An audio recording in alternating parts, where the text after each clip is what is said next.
Hello and welcome to lesson 4 of the topic of weather hazards and climate change. This session is going to be looking at the natural causes of climate change, and I'm going to emphasize that word natural a few times today because we are really talking about the things that have changed the globe's climate before humans started to do their thing, which we're going to learn about in another session. So these are all natural causes of climate change. You've seen last lesson with the graph activity that the Earth's climate has changed by itself. Okay, I say by itself, it's naturally changed even since before human existence. Now there's many reasons for that, and we're going to start to look at why the Earth's climate has changed so dramatically really over the last hundreds of thousands of years, and obviously humans are having an impact too, which we'll explore later, and it's having different consequences. But the Earth's climate has not just remained the same, all right, and that's the key thing. You saw that last time, and now you're going to see why even before humans that the Earth's climate changed. So natural causes of climate change. We're also going to look at, and this is something I mentioned last lesson that we would look at, we're going to mention how we know the world's climate has changed, because if we've not been there to experience it, what evidence is there to tell us that the Earth's temperature went lower or higher at any particular point? So we're going to cover all of that this session. But I'm going to start off with some dingbats. There are 3 dingbats, which I'll be honest, if you can get any more than one of them, it's a blinking miracle, but it all will become clear as we go through. So like any dingbat, I'll put it on screen for 3 seconds before I reveal the answer. If you want to try and work it out, then you need to pause the screen so you don't get it revealed for you before time. Okay, so here's the first one, which is by far the hardest.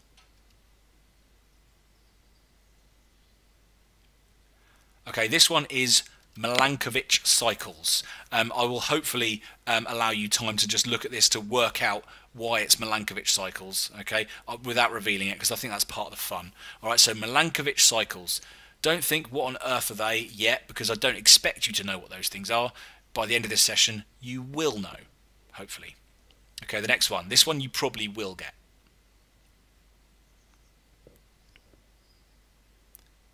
This is Sunspots, okay, Sunspots. And then the last one, again, I'm amazed if you get this one.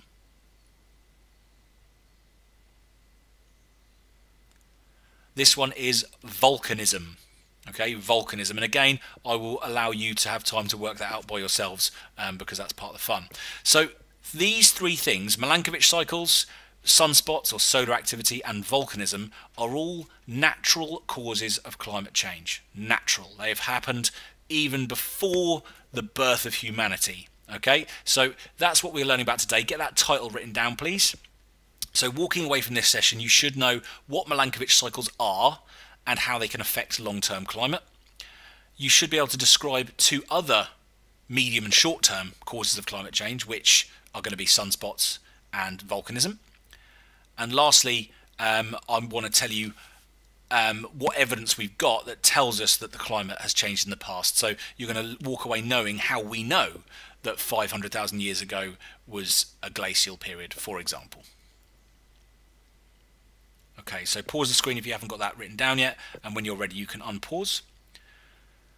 So this is the first thing that I'd like you to do today in this session, and this really is something which we can use either using the resources that are available on 365 or using the next slides. And in fact, the next slides I'm going to tell you all the information you need. But what you need to do for me now is set up your page ready to receive the notes. So you can see in the blue table I've given you that size-wise should be the entire area of a double page of your book. So about A3 size.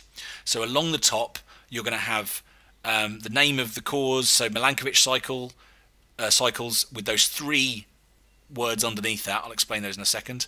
Solar variation or sunspots or solar activity, and volcanism, and they're going to form the 3 natural causes of climate change.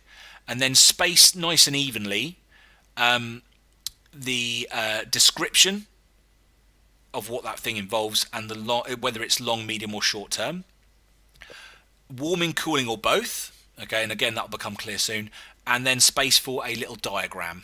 Okay, so you are going to complete all of these little sections as we go through the lesson. So what I'd like you to do now is pause the screen and set up your page, or if you're doing it electronically, make a table in Word or something like that, where you've got it set out this exact way.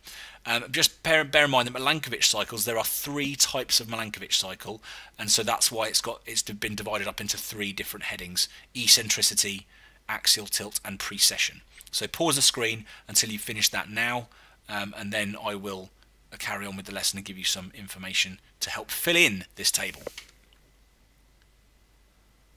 Okay, so now you've got the table drawn out, we'll start by filling it in a logical order. So Milankovitch cycles in general, and this is quite important just to understand, are probably, one of them particularly, are the biggest factor when it comes to changing the Earth's climate long term, and also can be responsible for quite a large amount of seasonal change. So they are anything that's a Milankovitch cycle, named after the scientist that theorized them, Milankovitch. They are all cycles, so they go in a cycle. They repeat over thousands of years, where the Earth's position changes relative to the Sun. So either it gets further away from the Sun or nearer to the Sun, or it tilts towards or away from the Sun more. Okay, so that's all to do with the Earth's position relative to the Sun. And they are all Milankovitch cycles. And there are 3 main Milankovitch cycles, or 3 ones that were outlined by Milankovitch. Now, each one of these will affect the climate in both ways. It will make it either warmer or cooler, depending on what part of the cycle the Earth is on. What I will say, you don't need to know this in very much detail, and that's a good reason. It is a very complex bit of science, this, and the exam boards mention it, and they simplify it. To be honest with you, they oversimplify it. They really kind of, they say some things which you could really almost class as saying are wrong about Milankovitch cycles. But the powers that be that produced the exam board decided that they wanted to include Milankovitch cycles. So to make it more GCSE able, they have simplified it so much. So in some cases, some of the stuff I'm going to tell you, annoyingly from a physical geographer's perspective, is a bit wrong. But to the exam board and for the purposes of your exam, it is right. So you just need to be aware of this version for an exam. You're not going to need to answer this in any level of depth, particularly. Okay. Now the thing about Milankovitch cycles, all of them are long term. Okay, so every single Milankovitch cycle is long term, and I'm going to help you fill in the detail about each of the 3 types of cycle. So the first one, eccentricity. This one is how the Earth's orbit around the Sun changes. So what I would say is that use this slide. The diagrams each will help you. Okay, for the diagram section of your table. There's no way, in reality, the scale of that diagram, that first one, is anything like the change of orbit. The Earth's orbit, when it changes to create that oval elliptical shape, is nowhere near as far away as it appears in that diagram, but that just illustrates that it becomes a little bit more oval, okay, elliptical. Now that changes every 100,000 years, and it cycles from a more circular to a slightly more elliptical to a slightly more circular, elliptical, every 100,000 years. So it's very much a long-term change. In, again, the most simple terms, how it affects the climate, and this is for that little section about how it affects Earth's climate. When the orbit is more circular, you just need to be, or you need to say it's warmer. It's an interglacial. And when the orbit is more elliptical, it's a cooler period of time. So that information is what you need to complete. So the diagram, the long-term time frame, and what it involves, as well as how it makes it warmer or cooler, is what you need to complete that section of your table. Okay, so I'm going to move on and talk about the next one. If you haven't yet finished the notes for this, then please pause the screen, obviously, and make sure you do until you then move on and can unpause for the next explanation. So the next one is called axial tilt, or the posh word for it is obliquity. Again, you don't really need to know the posh term for it. So this one is how the Earth's axis and the tilt of the axis changes angle. And it does it approximately every 41,000 years. So again, long term. They're all long-term changes. And Milankovitch theorized that the range of movement of that tilt, how it changes, is between 22.5 degrees and 24.5 degrees, which isn't very much. Again, certainly not as pronounced as that diagram suggests. But what it does do is it means that at certain times when the axial tilt is greater, so nearer 24.5 degrees, the seasons are going to be more extreme. Okay, now imagine the tilt of the Earth being more tilted towards the sun in summer and further away tilted towards, or away from the sun, sorry, in winter. You're going to get colder winters because you've got less solar radiation, and you'll get warmer summers. So it'll be a more extreme difference between the seasonal temperatures you might find on the planet. So rather than it being about the whole Earth, it really is something which makes the seasons more varied, more extreme in terms of the summer and winter temperatures. And when the tilt is less, 22.5 degrees, then the range of temperatures in the summer to winter is smaller, because you'll get slightly cooler summers and slightly less cold winters. And again, that changes every 41,000 years. So it's going to be more seasonal change, and it's not going to affect the temperature. So like, it's not going to be a 50-degree difference, okay? But it will certainly affect the seasonal temperatures depending on the axial tilt. Again, the diagram and the information there and how it makes it warmer or cooler at what time of year is all in that yellow box that you need. So please get that information down in your notes, and then when you're ready you can unpause the screen and I will talk to you about the last one, which is procession. So procession or precession is basically how the Earth wobbles on its axis. So if you can imagine, you've got one of those little spinning like tops. When it starts to slow down, it does this little weeble wobbly blah, blah, blah thing. Okay, I don't know what that noise was, but that's what I imagined in my head. So the Earth sort of does that a little bit, and it rotates on its axis, or wobbles on its axis ever so slightly, and that wobble occurs or is more pronounced every 24,000 years approximately. So again, long term.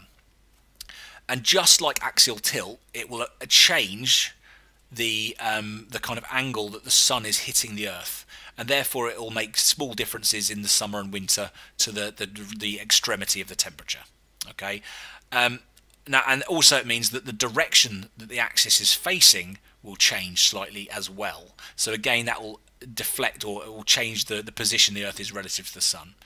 Now, if you only remember one of these, obviously, you know, axial tilt is something which you know the Earth is on a tilt anyway. You know that from the ecosystems topic, and you know that that's responsible for the seasons.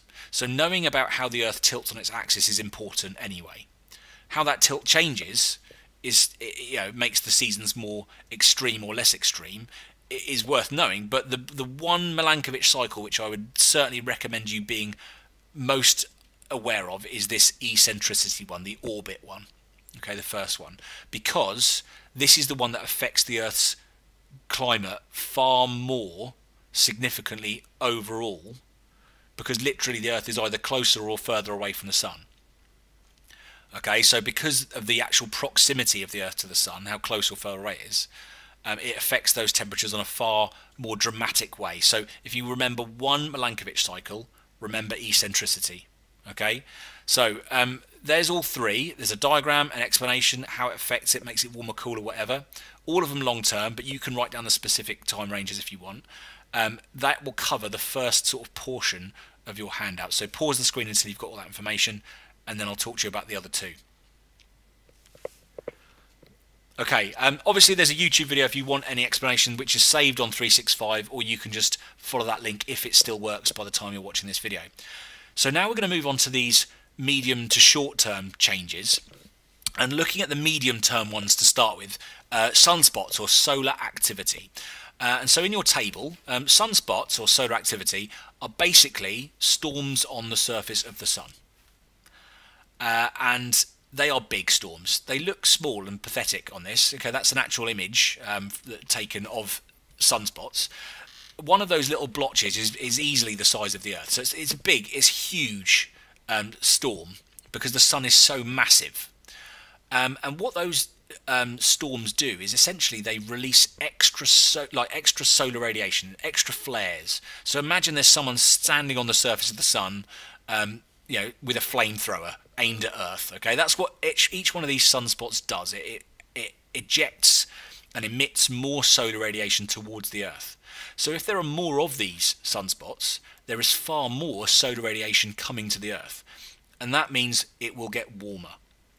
Now, I don't actually know the reason why, but sunspots do vary, and they tend to be at their highest every 11 years or so. Again, it'll vary far more than this. This is the simplified version, but you only need the simple version. So every 11 years or so, sunspots are more often and more frequent. There are more of them, and therefore it's warmer in the Earth. That's how it affects it. And when there's less sunspots, it's likely to be associated with cooler periods of time.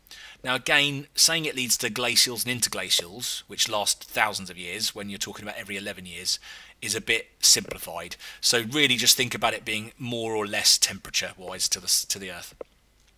So again, pause the screen, get that information on, and then we'll do the last one. Okay, so volcanism is the last one. And this one, you might be associated as thinking the more volcanoes there are, the hotter the Earth is, because volcanoes emit molten lava, rock, okay, magma, into the atmosphere, onto the Earth, which is hot, okay, and that makes some sort of logical sense. However, it's not about the lava we're worried. It's more about the ash and the dust and the dirt that gets ejected up into the atmosphere, because what that does. And if you look at this top image on the screen now, it looks like an umbrella. And the reason it looks like an umbrella is because it hits the sort of upper atmosphere and it spreads and it goes out and it gets caught in the atmospheric circulation. And what that does, if you've got a particularly big eruption with lots of ash, that then essentially creates a canopy or like a parasol over the Earth at certain parts. And what that does is it blocks the sun, just like if you were sitting in a shaded area underneath a canopy on a hot day. It's cooler in the shade, and that's a phenomenon called global dimming. Okay, imagine it's blocking out the sun, it's blocking out the light as well as the heat. So the more volcanoes erupt at any one time, the more ash might be in the atmosphere, and the more solar radiation is kind of blocked from reaching the surface. And if that's the case, it's going to get cooler. So volcanoes and volcanic eruptions, if there's lots of them, can actually reduce the temperature of the Earth. And big eruptions can have quite a dramatic effect in a short term. Now, we're talking 1 or 2 years it'll affect it for. So Mount Tambora is a really good example of this. In 1815, Mount Tambora erupted. It was a huge eruption, absolutely gigantic. And it put so much ash into the atmosphere that temperatures of the northern hemisphere actually reduced by over 0.5 degrees Celsius. That doesn't seem like a lot, but that is significant enough to lead to crop failures and snow in June in parts of Europe. And actually in 1815, when there wasn't like your local Tesco's or the ability to ship goods quickly around the world, 90,000 people died of starvation as a result of crop failures. And it was called the year without a summer the following year. So that ash cloud from the eruption in 1815 actually led to crop failures, deaths, a huge temperature decline for a year. So it's short term, but it is significant, and that's how volcanism can affect global temperatures. So again, get that information to complete that double-page spread of your notes, and then when you have, I've just got to finish off the lesson with the last bit of information you need to be looking at. Okay, so pause the screen now to complete that, and then when you're ready, unpause the screen. Okay, so the last thing we need to be looking at and we need to cover are how we can prove that the Earth's climate has changed historically. So before humans have existed, and all these natural things we're talking about that have affected the climate, whether humans were here or otherwise, how do we know that the climate has changed at all? How do we know that? And there are 4 kind of things that, again, the exam board pinpoint to us with regards to evidence that we can use to help us with regards to proving climate changes in the past. Okay, and those 4, I'll start on the top left, and you need to jot down all of these 4. Firstly, those 4 involve dendrochronology, or tree rings. Now, most of you probably are aware that a tree ring represents a year of growth of that plant. So if you've got a thick tree ring, it tells you that it was a particularly warm year because there was lots of sunlight, and therefore the tree was able to produce more growth, and that's what's led to a thicker tree ring. And if it's a thin one, it maybe suggests that it wasn't quite as warm a year, it was a bit more dank, it was a bit duller, whatever it might have been. So tree rings not only tell you the age of a tree, but they can also tell you lots about the climate that was going on at the time that that tree grew at that year, because every ring represents a year of the tree. So if that ring changes, width, colour, size, whatever, composition, it will tell you lots about what the conditions were like at that time. And there's a real science behind tree rings and reading them. It's called dendrochronology, and very clever people can use tree rings to go back thousands of years. Now, I know what you're saying, trees don't live for thousands of years. Some live several hundreds, and actually I think there's one or two that have been known to go back 1,000 years or so. I don't know the exact numbers. But if you've got a tree ring of a dead tree, it's not going to stop showing you the rings. So if a tree lived 2,000 years and it died 300 years ago, and we've got a tree ring that we can use after it's dried out, then we can see, essentially we can go back thousands and thousands of years and ascertain, work out how or what the climate was like at the time that that tree existed. And you can work out through this thing called carbon dating. Again, I don't know how to do it, but through carbon dating how old the tree is, therefore how what year really it's referring to. And dendrochronologists can read trees like they can read books, like letters in a book. They can actually probably look at a tree and look at one ring and tell you what year it was because of the length, the amount of growth that it shows, that sort of thing. So that's one good way that we can check the climate and prove past climate changes. Another way, and probably the most significant way actually, is ice cores. People go to places like Antarctica, and it happens in Antarctica most because that's the place that's most untouched really, and therefore has the thickest ice as well. And they drill down, vertically into these huge ice sheets, which can be hundreds and hundreds of meters thick. And it's not just like solid ice; it's ice with bubbles, and in those bubbles that have been, essentially they trap gases, they trap air, they trap whatever pollen and other things might be in the atmosphere at the time. And by slicing really thinly little sections of ice core samples, they can actually measure the amount of gas in them and work out and look at the pollen in them, and they can work out so much about the climate through what they find in those little trapped air bubbles. Again, it seems almost unbelievable, but it is true. There's a real science behind it, and people dedicate years and years of their life to learning the science of ice core sampling, and it tells us so much about hundreds of thousands of years of the Earth's history, and with regards to its climate as well as other things.